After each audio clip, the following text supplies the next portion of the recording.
আল্লাহ পাক রব্বুল আলামিন মুহররম মাসের সম্মান সম্পর্কে কুরআনুল কারীমের মধ্যে বলেন, ইন্না ইদ্দাতাশ শুহুরি ইনদাল্লাহি 12 শাহরান ফি কিতাবিল্লাহ ইয়াওমা খালাকাস সামাওয়াতি ওয়াল আরদা মিনহা আরবাতুন হুরুম। আল্লাহ পাক রব্বুল আলামিন বলেন, নিশ্চয় যেদিন আল্লাহ তাআলা আসমান জমিন সৃষ্টি করেছেন সেদিন থেকেই আল্লাহ তাআলার নিকট এই মহাগ্রন্থ আল কোরআনুল কারীমের মধ্যে মাসের সংখ্যা আল্লাহ তাআলা 12টা নির্ধারণ করেছেন। এর মধ্যে 4টা মাসকে আল্লাহ তাআলা অত্যন্ত সম্মানিত করেছেন। এর মধ্যে মুহররম মাস অন্যতম। হাদিসে পাকে নবী করিম সাল্লাল্লাহু আলাইহি ওয়াসাল্লাম বলেন, সিয়ামু ইয়াউমি আশুরা ইন্নী আহতাসিবু আলাল্লাহি আন ইউকাফিরাস সানাতাল্লাতী ক্বাবলাক। আশুরার দিন সম্পর্কে নবী করিম সাল্লাল্লাহু আলাইহি ওয়াসাল্লাম বলেন, আমি আল্লাহ তাআলার কাছে আশাবাদী যে ব্যক্তি আশুরার দিনে রোজা রাখবে আল্লাহ তাআলা তার বিগত 1 বছরের গুনাহ মাফ করে দিবেন। সুবহানাল্লাহ। আশুরার দিন অত্যন্ত তাৎপর্যপূর্ণ। আমরা অনেকে মনে করি যে আশুরার তাৎপর্য মনে হয় কারবালার ইতিহাসকে কেন্দ্র করে। আসলে বিষয়টি এমন নয়। কিতাবের মধ্যে পাওয়া যায় যে আল্লাহ পাক রব্বুল আলামিন অনেকগুলি কারণে আশুরার দিনকে সম্মানিত করেছেন। আশুরার তাৎপর্য আদম আলাইহিস সালাতু ওয়াস সালামের জামানা থেকে। আশুরার তাৎপর্য নূহ আলাইহিস সালাতু ওয়াস সালামের জামানা থেকে। আশুরার তাৎপর্য সাইয়্যিদিনা ইব্রাহিম আলাইহিস সালাতু ওয়াস সালামের জামানা থেকে। তার মানে আদিকাল থেকেই আশুরার তাৎপর্য চলে এসেছে। হযরত সাইয়্যিদিনা আদম আলাইহিস সালাতু ওয়াস সালামকে আল্লাহ পাক রব্বুল আলামিন যখন জান্নাতে থাকতে দিলেন, আদম এবং হাওয়া আলাইহিস সালাতু ওয়াস সালামকে যখন আল্লাহ পাক রব্বুল আলামিন জান্নাতের মধ্যে বসবাস করতে বললেন আর বলেছিলেন, তোমরা যা ইচ্ছা খাও, যেখানে ইচ্ছা সেখানে যাও, যা ইচ্ছা তা করো, কিন্তু ওই গাছের দ্বারে কাছে তোমরা যেও না। ওই গাছের ফল খাবে তো দূরের কথা, ওই গাছের দ্বারে কাছেও তোমরা যেও না। আল্লাহ পাক রব্বুল আলামিন আদম এবং হাওয়া আলাইহিস সালামকে নির্দেশ দিলেন, কিন্তু ইবলিস আদম এবং হাওয়া আলাইহিস সালাতু ওয়াস সালামকে ধোঁকা দিতে লাগলেন। ধোঁকা দিতে দিতে এক পর্যায়ে হাওয়া আলাইহিস সালাতু ওয়াস সালামকে এই নিষিদ্ধ গাছের ফল খাওয়ায় দিলেন। হাওয়া আলাইহিস সালাতু ওয়াস সালাম খাওয়ানোর পরে আদম আলাইহিস সালাতু ওয়াস সালামকে যখন পান করাইতে যাবেন, আদম আলাইহিস সালাতু ওয়াস সালাম যখন শয়তানের ধোঁকায় পড়ে এই নিষিদ্ধ গাছের ফলটা মুখ পর্যন্ত নিলেন, আল্লাহ পাক রব্বুল আলামিন দুইজনকে উলঙ্গ করে দিলেন। আদম আলাইহিস সালাম এবং হাওয়া আলাইহিস সালাতু ওয়াস সালাম লজ্জায় শর্মিন্দা হয়ে গেলেন। আদম এবং হাওয়া আলাইহিস সালাতু ওয়াস সালামের চেহারা লজ্জায় মলিন হয়ে গেল, চেহারা লাল হয়ে গেল। বন্ধুরা আমার, একটা জিনিস খেয়াল করে দেখেন, ওইখানে কিন্তু তারা স্বামী স্ত্রী ব্যতীত আর কেউ ছিল না, কিন্তু তারপরও যখন তাদের কাপড় চোপড় যখন পরে গেল, তারা একে অপর থেকে কেমন শর্মিন্দা হয়ে গেলেন, কেমন লজ্জা পেতে লাগলেন। একজন আরেকজন থেকে আড়াল করার জন্য বিভিন্ন গাছের পাতা দ্বারা তাদের লজ্জাস্থান ঢাকতে লাগলেন। তাফসীরের কিতাবে লেখা হয়, আল্লাহ পাক রব্বুল আলামিন হাওয়া আলাইহিস সালামকে উদ্দেশ্য করে বলেন, হে হাওয়া, নিষিদ্ধ গাছের ফল যেহেতু তোমার পেটে চলে গেছে, এর শাস্তি তোমাকে ভোগ করতে হবে। এর শাস্তি শুধু তোমাকেই ভোগ করে ক্ষান্ত করা যাবে না, তোমার গর্ভজাত কিয়ামত পর্যন্ত তোমার যত সন্তান দুনিয়াতে আসবে প্রতিটি মেয়ে সন্তানকে এর সাজা ভোগ করতে হবে। তাফসীরের কিতাবের মধ্যে লেখা হয়, প্রতিটি নারীকে আল্লাহ পাক রব্বুল আলামিন ওই দিন থেকেই মাসিকের ব্যবস্থা করে দিলেন। প্রতি মাসে মহিলাদের নির্দিষ্ট যেই কয়েকদিন অপবিত্র তারা থাকে, আর যেই জিনিসটা তাদের বের হয় ওই জিনিসটা হলো সেই নিষিদ্ধ গাছের রস। বলতে পারেন মায়ের পাপের কারণে আল্লাহ পাক রব্বুল আলামিন সন্তানদেরকে কেন শাস্তি দিবেন? আসলে এটা কোনো পাপ নয়। আল্লাহ পাক রব্বুল আলামিন নিজেই বলেন আদম ও হাওয়া ভুলে গেছে, ভুলে যখন কোনো কিছু করা হয় সেটা পাপ হয় না। ভুলে রমজানের দিনে ভুলে যদি কেউ খায় তার রোজা যেমন ভাঙ্গে না, ভুলে যখন কেউ আল্লাহ তাআলার অবাধ্যতায় লিপ্ত হয়ে যায় তখনও তার কোনো গুনাহ হয় না। আদম এবং হাওয়া আলাইহিস সালাতু ওয়াস সালাম এই জিনিসটা ভুলে করেছেন, নিষিদ্ধ গাছের ফল তারা ভুলে ভক্ষণ করেছেন। আল্লাহ পাক রব্বুল আলামিনের নিয়ম এমনটাই ছিল, আল্লাহ তাআলার ইচ্ছা এমনটাই ছিল, এই ঘটনার মাধ্যমে তাদেরকে দুনিয়াতে প্রেরণ করে দিবেন। আল্লাহ পাক রব্বুল আলামিন আদম এবং হাওয়াকে বললেন, এখন আর জান্নাতে তোমাদের থাকার কোনো ফুসরত নাই, কোনো সুযোগ নাই, তোমরা জমিনে চলে যাও, সেখানে গিয়ে চাষাবাদ করো এবং নিজে নিজে রোপণ করে তোমরা খাইতে থাকো, ওইখানে তোমরা বসতি স্থাপন করতে থাকো, ওইখানে তোমরা ছেলে মেয়ে জন্ম দিতে থাকো, দুনিয়াকে তোমরা আবাদ করতে থাকো। আদম আলাইহিস সালাতু ওয়াস সালাম এবং হাওয়া আলাইহিস সালাতু ওয়াস সালাম এই দুনিয়াতে আসার পরে কিতাবের মধ্যে পাওয়া যায় আদম আলাইহিস সালাতু ওয়াস সালাম লজ্জায় 300 বছর পর্যন্ত তার চেহারাকে আসমানের দিকে উঠান নাই। কি পরিমাণ লজ্জা! তাফসীরের কিতাবের মধ্যে লেখা হয় আদম আলাইহিস সালাতু ওয়াস সালাম দুনিয়াতে আসার পর থেকে 300 বছর পর্যন্ত অবিরত একটা দোয়া পড়তে লাগলেন, রব্বানা যালামনা আনফুসানা ওয়া ইল্লাম তাগফির লানা ওয়া তারহামনা লানাকুনান্না মিনাল খাসিরিন। এই দোয়া তিনি একটানা 300 বছর পর্যন্ত পাঠ করতে লাগলেন। এই দোয়া পাঠ করতে করতে আল্লাহ পাক রব্বুল আলামিন যেই দিনে আদম আলাইহিস সালাতু ওয়াস সালামকে ক্ষমা করে দিলেন ওই দিনটা ছিল আশুরার দিন। বলেন সুবহানাল্লাহ। তো আশুরার তাৎপর্য, আশুরার ঐতিহাসিকতা এটা নতুন কিছু নয়, এটা আদম আলাইহিস সালাতু ওয়াস সালামের জামানা থেকেই চলে আসছে। আদম আলাইহিস সালাতু ওয়াস সালামের পরে সাইয়্যিদিনা নূহ আলাইহিস সালাতু ওয়াস সালাম যখন দুনিয়াতে বসবাস করতে লাগলেন, হযরতে নূহ আলাইহিস সালাতু ওয়াস সালাম দুনিয়ার প্রথম রাসূল ছিলেন। আল্লাহ পাক রব্বুল আলামিন নূহ আলাইহিস সালাতু ওয়াস সালামকে যখন বললেন তোমার কওমকে দ্বীনের দাওয়াত দাও, তোমার কওমকে তোমার রবের দিকে আহ্বান করো, নূহ আলাইহিস সালাতু ওয়াস সালাম তার কওমকে 1 বৎসর নয় 2 বৎসর নয়, কিতাবের মধ্যে পাওয়া যায় 900 থেকে 950 বৎসর পর্যন্ত দ্বীনের দাওয়াত দিয়েছেন।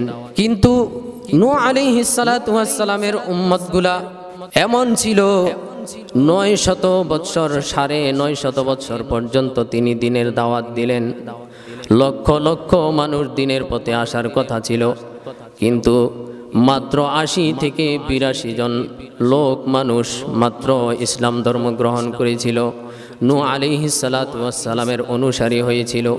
অতঃপর আল্লাহ পাক রব্বুল আলামিন নূহ আলাইহিস সালাতু ওয়াস সালামকে জানাই দিলেন, হে নূহ, আর কেউ ইসলাম ধর্ম গ্রহণ করবে না, যারা তোমার ধর্ম গ্রহণ করার দরকার তারা করেছে, আর কেউ করবে না। এবার নূহ আলাইহিস সালাতু ওয়াস সালাম আল্লাহ তাআলাকে বললেন, হে আল্লাহ, তাহলে আমি চাই একটা বেঈমান কাফের মুশরিকও যেন দুনিয়ার জমিনে জীবিত না থাকে। আমি চাই দুনিয়া থেকে সকল কাফের মুশরিকদেরকে উৎখাত করে দেওয়া হোক। হযরতে নূহ আলাইহিস সালাতু ওয়াস সালাম আল্লাহ পাক রব্বুল আলামিনের কাছে দোয়া করলেন, ওয়া ক্বালা নূহুর রাব্বি লা তাদার আলাল আরদি মিনাল الكافرين ديارا إنك إن تذرهم يضلوا عبادك ولا يلدوا إلا فاجرا كفارا رب اغفر لي ولوالدي ولمن دخل بيتي مؤمنا وللمؤمنين والمؤمنات ولا تزد الظالمين إلا تبارا সাইয়্যিদিনা নূহ আলাইহিস সালাতু ওয়াস সালামের দোয়াকে আল্লাহ তাআলা কবুল করে নিলেন। আল্লাহ পাক রব্বুল আলামিন নূহকে বললেন, হে নূহ, আমি তোমার জাতিকে, তোমার কওমকে ধ্বংস করব মহাপ্লাবন দিয়ে। তুমি এক কাজ করো, একটা কিস্তি তৈরি করো, একটা নৌকা তৈরি করো। এই নৌকার মধ্যে তোমার যেই অনুসারীরা আছে তাদেরকে আরোহণ করাও, আর বাকি সারা দুনিয়াতে যত মানুষ আছে সকল মানুষকে আমি প্লাবন দিয়ে মেরে ফেলব, সকল মানুষকে আমি ধ্বংস করে ফেলব।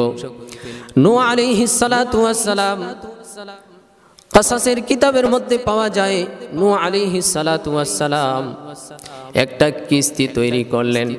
একদিন নয়, 2 দিন নয়, 40 বছর সময় ব্যয় করে তিনি একটা কিস্তি তৈরি করলেন। আমি যে আলোচনা করতেছি এই আলোচনাগুলা হযরত ঈসা আলাইহিস সালাতু ওয়াস সালাম তার উম্মতের সামনে একদিন করতে লাগলেন। ঈসা আলাইহিস সালাতু ওয়াস সালামের উম্মতেরা একদিন ঈসা আলাইহিস সালাতু ওয়াস সালামকে একবারে এমন একটা দরখাস্ত করলেন, একেবারে আশ্চর্য রকম একটা দরখাস্ত করে বসলেন। ঈসা আলাইহিস সালাতু ওয়াস সালামের উম্মতেরা ঈসা আলাইহিস সালাতু ওয়াস সালামকে বলল, হে আল্লাহর নবী ঈসা, আপনি তো বলেছেন নূহ আলাইহিস সালাতু ওয়াস সালামের কাহিনী, কিন্তু আমাদের মনে চায় নূহ আলাইহিস সালাতু ওয়াস সালামের নৌকায় যারা ছিল তাদের যেই কোনো একজনের জবান থেকে এর কাহিনী শুনতে। নূহ আলাইহিস সালাতু ওয়াস সালাম বললেন, আমার থেকে নূহের ব্যবধান শত শত নয়, হাজার হাজার বছর বেশি ব্যবধান। ঈসা আলাইহিস সালাতু ওয়াস সালাম বললেন যে আমার থেকে নূহ আলাইহিস সালাতু ওয়াস সালামের ব্যবধান অনেক ব্যবধান। এত ব্যবধানের ভিতরে আমি তাদেরকে কোথা থেকে পাবো? কেউ তো দুনিয়ার জমিনে বেঁচে নাই, সবাই তো মৃত্যুবরণ করে গেছে, সবাই ইন্তেকাল করেছে। ঈসা আলাইহিস সালাতু ওয়াস সালামের উম্মতেরা বললেন, হে আল্লাহর নবী, আপনাকে তো আল্লাহ তাআলা একটা মুজিজা দান করেছেন, আপনাকে এমন মুজিজা আল্লাহ তাআলা দিয়েছেন যেই মুজিজা আর কাউকে দান করা হয় নাই। আপনাকে আল্লাহ তাআলা মুজিজা দিয়েছেন, আপনি যখন কোনো মৃত ব্যক্তির কবরের পাশে গিয়ে, মৃত ব্যক্তির কাছে গিয়ে যখন আপনি ডাক দেন, সে সঙ্গে সঙ্গে জীবিত হয়ে যায়। বলেন সুবহানাল্লাহ। যেই কোনো মৃত ব্যক্তির কাছে তিনি গিয়ে যদি বলতেন কুম বিইذনিল্লাহ, সে সঙ্গে সঙ্গে দাঁড়ায় যেত। ঈসা আলাইহিস সালাতু ওয়াস সালামের উম্মতদেরকে বলা হতো হাওয়ারি। হাওয়ারিরা বলতেছে, হে আল্লাহর নবী ঈসা, আপনি এমন কোন ব্যক্তির কাছে যান যিনি নূহ আলাইহিস সালাতু ওয়াস সালামের নৌকার মধ্যে আরোহণ করেছিলেন, ওই নৌকার মধ্যে যিনি ছিলেন, আপনি এমন এক ব্যক্তির কবরের পাশে গিয়ে তাহাকে জীবিত হতে আহ্বান করুন। ঈসা আলাইহিস সালাতু ওয়াস সালাম বললেন, ঠিক আছে, তাহলে চলো। ঈসা আলাইহিস সালাতু ওয়াস সালাম তার উম্মত হাওয়ারিদেরকে নিয়ে একটা পাহাড়ের উপরে উঠলেন, যেই পাহাড়ের মধ্যে হযরত নূহ আলাইহিস সালাতু ওয়াস সালামের এক পুত্র হযরত শাম ইবনে নূহ আলাইহিস সালামের কবর ছিল। শাম ইবনে নূহের কবর ছিল। তিনি শাম ইবনে নূহের কবরের কাছে গিয়ে বলেন, কুম বিইذনিল্লাহ, আল্লাহর নামে জীবিত হয়ে যাও, আল্লাহর হুকুমে জীবিত হয়ে যাও। ঈসা আলাইহিস সালাতু ওয়াস সালাম যখন এই কথা বললেন, তিনি দেখলেন কবর ফেটে এক লোক বের হয়ে আসলো। তিনি বের হয়ে জামা কাপড় ঝাড়তেছেন, মাটি জেরে ফালাইতেছেন, ধুলাবালি ঝাড়তেছেন। ঈসা আলাইহিস সালাতু ওয়াস সালাম তাকে বললেন, আপনি কে? তিনি বললেন, আমি নূহ আলাইহিস সালামের সন্তান। শাম ইবনে নূহ। এবার ওই কবরওয়ালা ব্যক্তি জীবিত হয়ে বলতেছে, কিয়ামত কায়েম হয়ে গেছে নাকি, কিয়ামত কায়েম হয়ে গেছে নাকি? ঈসা আলাইহিস সালাতু ওয়াস সালাম বললেন, না, কিয়ামত কায়েম হয় নাই। আমি আল্লাহর একজন পয়গম্বর, তোমাকে কবর থেকে জাগিয়েছি একটা কারণে। এবার ঈসা আলাইহিস সালাম শাম ইবনে নূহকে প্রশ্ন করলেন, তুমি কি বৃদ্ধ অবস্থায় দুনিয়া থেকে বিদায় নিয়েছিলে নাকি? যেহেতু তোমার দাড়ি, চুল দাড়ি সবকিছু সাদা দেখতে পাচ্ছি। শাম ইবনে নূহ জবাব দেয়, না না, আমি এমন অবস্থায় দুনিয়া থেকে বিদায় নিয়েছিলাম যে আমার একটা চুল দাড়ি পর্যন্ত সাদা হয় নাই। ঈসা আলাইহিস সালাতু ওয়াস সালাম বললেন, আমি তো দেখতেছি তোমার সকল চুল দাড়ি সাদা, আর তুমি বলতেছো তোমার চুল দাড়ি কাঁচা অবস্থায় তোমার মৃত্যু হয়েছে। এখন তাহলে কিভাবে সাদা হলো? শাম ইবনে নূহ জবাব দেন, আপনি যখন আমার কবরের পাশে এসে আমাকে ডাক দিলেন আল্লাহর হুকুমে জীবিত হতে, আমি ভয় পেয়ে গেলাম। আমি মনে করেছি মনে হয় কিয়ামত কায়েম হয়ে গেছে। এই কিয়ামতের ভয়ে আমার সম্পূর্ণ চুল দাড়ি সাদা হয়ে গেছে। এই কিয়ামতের ভয়ে, কিয়ামত এত ভয়ঙ্কর এক বস্তু। এবার নূহ আলাইহিস সালাতু ওয়াস সালামের সন্তান বলেন, হে আল্লাহর পয়গম্বর ঈসা, আপনি আমার কাছ থেকে কি জানতে চান? কেন আপনি আমাকে কবর থেকে জাগাইলেন? ঈসা আলাইহিস সালাতু ওয়াস সালাম বললেন, আমার উম্মতেরা তোমার জবান থেকে জানতে চায় তোমার বাবার কিস্তির অবস্থা, তোমার বাবার কিস্তি কেমন ছিল, কতদিন পর্যন্ত প্লাবন ছিল, কি রকম প্লাবন হয়েছে, এ টু জেড বর্ণনা তোমার জবান থেকে আমার উম্মতেরা জানতে চায়। শাম ইবনে নূহ বলেন, আমার আব্বার যেই কিস্তি ছিল, যেই নৌকা ছিল, এই নৌকাটা ছিল 1200 হাত লম্বা। কত হাত লম্বা? 1200 হাত। এটা তাফসিরে কুরতুবী থেকে বলছি। নূহ আলাইহিস সালাতু ওয়াস সালামের সন্তান কবর থেকে জীবিত হয়ে বর্ণনা দিচ্ছেন। আশ্চর্য এক ঘটনা। ইমাম কুরতুবী রহমাতুল্লাহি আলাইহি তাফসিরে কুরতুবীর মধ্যে লেখেন, নূহ আলাইহিস সালাতু ওয়াস সালামের সন্তান বলেন, আমার বাবার যেই কিস্তি ছিল, এই কিস্তিটা 1200 হাত লম্বা ছিল, 600 হাত প্রশস্ত ছিল। এই কিস্তিটা 3 তলা বিশিষ্ট ছিল। প্রথম তলার মধ্যে ছিল, একেবারে নিচ তলার মধ্যে ছিল হিংস্র প্রাণীরা, আর দ্বিতীয় তলার মধ্যে ছিল মানুষেরা, মানব জাতিরা, আর তৃতীয় তলার মধ্যে ছিল উড়ন্ত পাখি, পশু পাখিরা, উড়ন্ত পাখিরা। এই 3 তলা বিশিষ্ট ছিল এই জাহাজ। নূহ আলাইহিস সালাতু ওয়াস সালামের সন্তান অনেক লম্বা আলোচনা করেছেন। এত আলোচনার দিকে আমার যাওয়ার সময় নাই। নূহ আলাইহিস সালাতু ওয়াস সালামের সন্তান অতঃপর বলেন, এই মহাপ্লাবন এমন প্লাবন ছিল যে দুনিয়ার মধ্যে একটা পর্বতমালা পর্যন্ত পানির উপরে ভাসমান ছিল না। তাফসিরের কিতাবের মধ্যে লেখা হয়, সবচেয়ে উঁচু যেই পাহাড় ছিল, ওই পাহাড় থেকেও 40 গজ উপরে পানি ছিল। তার মানে দুনিয়াতে ভাসমান বস্তু বলতে কোনো কিছু ছিল না। নূহ আলাইহিস সালাতু ওয়াস সালামের কিস্তি ব্যতীত ভাসমান কোনো বস্তু দুনিয়াতে আর ছিল না। এবার নূহ আলাইহিস সালাতু ওয়াস সালামের সন্তান বলেন, এই মহাপ্লাবন ছিল 6 মাস। কতদিন? 6 মাস। অনেকে বলে 40 দিন। এই তথ্যটা মিথ্যা। 40 দিন ছিল না, 40 দিন পানি শুধু বাড়তেই ছিল। 40 দিন পর্যন্ত পানি শুধু বাড়তেই ছিল। অতঃপর 6 মাস পর্যন্ত এই প্লাবন স্থায়িত্ব হয়।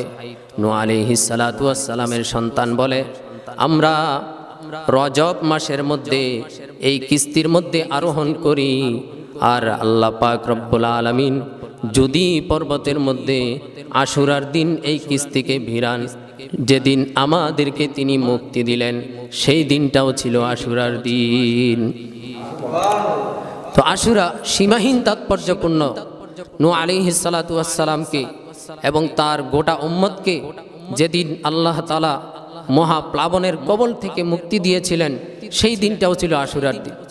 এমনই ভাবে সাইয়্যিদিনা ইব্রাহিম আলাইহিস সালাতু ওয়াস সালাম ইব্রাহিম আলাইহিস সালাতু ওয়াস সালামকে যখন নমরুদ আগুনের মধ্যে ফেললো, আমরা সকলেই জানি, ঘটনা বলা উদ্দেশ্য নয়। নমরুদ যখন ইব্রাহিম আলাইহিস সালাতু ওয়াস সালামকে অগ্নিকুণ্ডের মধ্যে নিক্ষেপ করে দিল, ইব্রাহিম আলাইহিস সালাতু ওয়াস সালাম আগুনের মধ্যে যখন পড়ে যাবেন, এমন সময় আসমানের ফেরেশতারা চলে আসলো। হে আল্লাহর পয়গম্বর ইব্রাহিম, আপনাকে কিভাবে সাহায্য করতে পারি আপনি আমাদেরকে বলেন। ইব্রাহিম আলাইহিস সালাতু ওয়াস সালাম এমন মহা তাকওয়াবান পয়গম্বর ছিলেন, জিব্রাইল এবং অন্যান্য ফেরেশতাদেরকে বলতেছেন, তোমাদের কোনো সাহায্যের আমার দরকার নাই, তোমাদের সাহায্য আমি চাই না। অতঃপর ফেরেশতারা যখন বারংবার পীড়াপিড়ি করতে লাগলো, ইব্রাহিম আলাইহিস সালাতু ওয়াস সালাম জবাব দেয়, আচ্ছা তোমরা আমাকে বলো, আমাকে যে আগুনে ফালানো হচ্ছে এটা আমার রব দেখতেছে কিনা? ফেরেশতারা বলল, হ্যাঁ দেখতেছে। এবার ইব্রাহিম আলাইহিস সালাম আবার বললেন, আমি যে আগুনে পুড়ে যাব এটা আমার রব জানে কিনা? ফেরেশতা বললেন, হ্যাঁ জানে। ইব্রাহিম আলাইহিস সালাতু ওয়াস সালাম এবার জবাব দেন, আমার রব যদি দেখেন আমাকে আগুনের মধ্যে ফালানো হচ্ছে, আমার রব যদি জানেন আমাকে আগুনে পোড়ানো হবে, আমার রব দেখেনও জানেনও, তারপরেও আমার রব যতক্ষণ পর্যন্ত নিজে আমাকে সাহায্য না করবে, দুনিয়ার কোনো মাখলুকের সাহায্যের আমার দরকার নাই। বলেন আল্লাহু আকবার। কি রকম ঈমান ছিল ইব্রাহিম আলাইহিস সালাতু ওয়াস সালামের। অতঃপর আল্লাহ পাক রব্বুল আলামিন নমরুদ যখন ইব্রাহিম আলাইহিস সালামকে আগুনে ফেলে দিল, আল্লাহ পাক রব্বুল আলামিন স্বয়ং আগুনের সঙ্গে একটা কথা বললেন, আগুনকে ডাক দিলেন, ইয়া নারুকুনি বারদাও ওয়া সালামান আলা ইব্রাহিম। আল্লাহ পাক রব্বুল আলামিন স্বয়ং আগুনকে সম্বোধন করে বলেন, হে আগুন, যতটুকু প্রজ্বলিত হয়েছ, যতটুকু তোমার তাপমাত্রা বৃদ্ধি করেছ, যতটুকু ফুৎফাত আওয়াজ করতেছ, তোমার সব কিছু ঠিক থাকবে, কেবলমাত্র আমার ইব্রাহিমের জন্য তুমি শান্তিদায়ক হয়ে যাও। বলেন সুবহানাল্লাহ। আল্লাহ পাক রব্বুল আলামিন যখন আগুনকে বললেন, হে আগুন তুমি ইব্রাহিমের জন্য শান্তিদায়ক হয়ে যাও, আরামদায়ক হয়ে যাও, সঙ্গে সঙ্গে আগুন আরামদায়ক হয়ে গেল। তাফসীরের কিতাবের মধ্যে লেখা হয়, আগুনের কুণ্ডুলিটা, নমরুদের আগুনের কুণ্ডুলিটা একটা ফুলের বাগানে পরিণত হয়ে যায়। বলেন সুবহানাল্লাহ। অতঃপর আল্লাহ পাক রব্বুল আলামিন ইব্রাহিম আলাইহিস সালাতু ওয়াস সালামকে এই নমরুদের আগুন থেকে 40 দিন পরে মুক্তি দিলেন। যেই দিন ইব্রাহিম আলাইহিস সালাতু ওয়াস সালাম আগুন থেকে বের হয়ে আসলেন, ওই দিনটাও ছিল আশুরার দিন। বলেন সুবহানাল্লাহ। এমনই ভাবে অনেক অনেক তাৎপর্যপূর্ণ আলোচনা, অনেক অনেক ঐতিহাসিক ঘটনা আশুরার দিন ঘটেছে, কিতাবাদিতে পাওয়া যায়। জগৎ বিখ্যাত তাফসিরে ইবনে তাবারির মধ্যে এবং অনেক তাফসিরের মধ্যে এই সমস্ত ঘটনাগুলো উল্লেখ করা হয়েছে। আমি আপনাদের সামনে একটা হাদিস তেলাওয়াত করেছিলাম, সিয়ামু ইয়াউমি আশুরা ইন্নী আহতাসিবু আলাল্লাহ আইয়ুকাফিরাস সানাতাল্লাতী ক্বাবলাক। হযরত নবী করিম সাল্লাল্লাহু আলাইহি ওয়াসাল্লাম আশুরার দিনের আমল সম্পর্কে বলেন, আমি আল্লাহ তাআলার কাছে আশাবাদী, আমি আল্লাহ তাআলার কাছে আশাবাদী, যে ব্যক্তি আশুরার দিন রোজা রাখবে আল্লাহ তাআলা তার বিগত 1 বছরের গুনাহ মাফ করে দিবেন। সুবহানাল্লাহ। বিগত 1 বছরের গুনাহ আল্লাহ তাআলা মাফ করে দিবেন। তো এই কারণে আমরা আশুরার দিন অবশ্যই রোজা রাখব। এটা আশুরার অন্যতম একটা আমল। হযরত নবী করিম সাল্লাল্লাহু আলাইহি ওয়াসাল্লাম মক্কা থেকে মদিনায় যখন হিজরত করে গেলেন, মদিনায় গিয়ে দেখেন এই আশুরার দিনে মদিনার ইহুদিরা রোজা রাখে। নবী করিম সাল্লাল্লাহু আলাইহি ওয়াসাল্লাম ইহুদিদেরকে জিজ্ঞাসা করলেন, হে মদিনার ইহুদিরা, তোমরা এই দিনে কেন রোজা রাখো? মদিনার ইহুদিরা জবাব দিল, ইয়া রাসূলুল্লাহ, ইয়া হাবিবাল্লাহ, আমরা এই দিনে এই কারণে রোজা রাখি, ফিরআউনের কবল থেকে আল্লাহ পাক রব্বুল আলামিন মুসা আলাইহিস সালাতু ওয়াস সালামকে এই দিনেই মুক্তি দিয়েছেন। এই দিনেই ফিরআউন বাহিনীকে আল্লাহ তাআলা পানির মধ্যে চুবায়ে চুবায়ে মেরেছেন। এর কৃতজ্ঞতা স্বরূপ, এর শুকরিয়া স্বরূপ আমরা রোজা রাখি। নবী করিম সাল্লাল্লাহু আলাইহি ওয়াসাল্লাম বললেন, মুসা আলাইহিস সালাতু ওয়াস সালাম বিপদ থেকে তার উম্মত সহ মুক্তি পেয়েছেন, এই কারণে তোমরা কৃতজ্ঞতার রোজা রাখো। মুসা আলাইহিস সালাতু ওয়াস সালাম এর সাথে তো তোমাদের থেকে আমাদের বেশি সম্পর্ক, এই রোজা রাখার বেশি আমরা হকদার। এই কারণে নবীজি সাহাবায়ে কিরামদেরকেও বলে দিলেন, হে সাহাবীরা, তোমরাও আশুরার দিনে রোজা রাখবে। অতঃপর নবী করিম সাল্লাল্লাহু আলাইহি ওয়াসাল্লাম বললেন, হে সাহাবীরা, আমলের ক্ষেত্রেও তোমরা ইহুদিদের সামঞ্জস্যতা অর্জন করবা না। সুতরাং আশুরার রোজার সঙ্গে তোমরা আরেকটা রোজা মিলায় 2টা রোজা রাখবা। আশুরার কয়টা রোজা রাখতে হবে? 2টা রোজা রাখতে হবে। একটা হলো 9 তারিখের রোজা, আরেকটা হলো 10 তারিখের রোজা। বুখারী শরীফের মধ্যে এসেছে, নবী করিম সাল্লাল্লাহু আলাইহি ওয়াসাল্লাম সাহাবীদেরকে বললেন, হে সাহাবীরা, আগামী বছর থেকে যদি আমরা আমি বেঁচে থাকি, তাহলে 2টা রোজা রাখবো আশুরার, একটা 9 তারিখে আর একটা 10 তারিখ। হাদিস বর্ণনাকারী সাহাবী বলেন, আগামী বছর আসার পূর্বেই রাসূল দুনিয়া থেকে বিদায় হয়ে যান। আগামী বছর আসার আগেই রাসূল সাল্লাল্লাহু আলাইহি ওয়াসাল্লাম দুনিয়া থেকে ইন্তেকাল করেন, বিদায় হয়ে যান। তবে রাসূল যেহেতু বলেছেন আগামী বছর থেকে তোমরা 9 তারিখ এবং 10 তারিখ, অর্থাৎ আশুরার দিন এবং আশুরার আগের দিন 2টা রোজা রাখবে, এই কারণে এই 2টা রোজা আমরা রাখবো। এই 2টা রোজা সীমাহীন তাৎপর্যপূর্ণ, অনেক ফজিলতপূর্ণ রোজা। আমরা যাদের সম্ভব হয় ইনশাআল্লাহ অবশ্যই রাখব।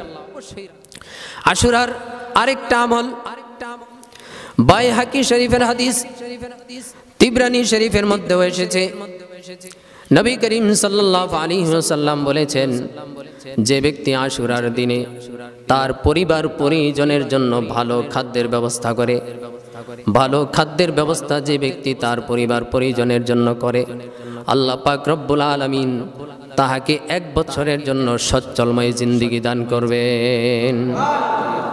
1 বছর পর্যন্ত আল্লাহ তাআলা তাহাকে ভালো খাওয়াইবেন। তো এই হাদিসের উপর অনেক তাবিঈনগণ আমল করেছেন, অনেক সাহাবায়ে কেরাম আমল করেছেন, অনেক বুজুর্গানে দিন আমল করেছেন। এই কারণে আমরাও এই আমলটা করব ইনশাআল্লাহ। পারবো না ইনশাআল্লাহ? তো আশুরার 2টা আমলের কথা বললাম। 1 নম্বর হলো 2টা রোজা রাখা, 2 নম্বর হলো আশুরার দিন ভালো খাদ্যের ব্যবস্থা করা। এখানে আরেকটু কথা আছে।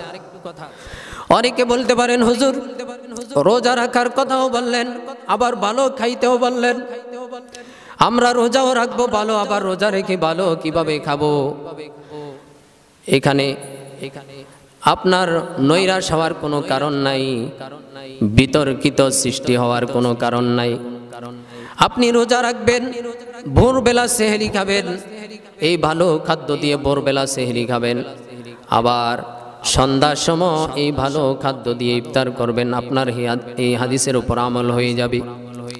তাছাড়া একটা ফ্যামিলিতে, একটা পরিবারের মধ্যে সবাই রোজা রাখার উপযুক্ত হয় না। বৃদ্ধ মানুষ থাকে, অসুস্থ মানুষ থাকে, নাবালিগ বাচ্চারা থাকে, তাদের জন্য উত্তম খাদ্যের ব্যবস্থা করবেন। আল্লাহ তাআলা আপনাকে আমাকে 1 বছরের জন্য সচ্ছলময় জিন্দেগি দান করে দিবেন। বলেন সুবহানাল্লাহ।